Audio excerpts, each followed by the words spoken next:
Mga Lodi, update ko lang kayo sa lahat ng gumagamit ng Nayax. Lalong-lalo na doon sa mga nag-e-exit papuntang Sukat. Eto mga Lodi, panoorin mo to, tapusin mo tong video kung saan na ba ang bagong exit ngayon ng Sukat. Yung dati kasi mga Lods, mapapansin mo dito sa video, nilagyan na nila dyan ng harang. So wala nang exit dyan mga Lodi. Bali ang exit nito ay doon na malapit sa Terminal 1.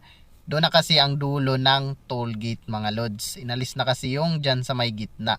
Mapapansin mo dito sa video mga Lodi, pagbaba mo, itong toll gate na to. So ang cash nila mga Lods dito sa pinakakanan mga Lodi. Mas maganda dito ka pumesto kahit naka-rep ID ka. Kung maiksi lang naman ang pila para hindi ka maipit doon sa mga pupunta ng arrival at departure. Lalong lalo na kapag talagang sobrang dami na nagsusundo dito mga Lods. Dito kasi sa pwesto mo, tumbok mo na kasi nito ay yung pakanan na. Yan yung exit papuntang Sukat mga Lodi. Diyan sa nilikuan ng L300. Naway nakatulong sa iyo mga Lods at nagustuhan mo tong aking video. Maraming salamat at mag-ingat ka po lagi mga Lodi. God bless you all. Bye bye.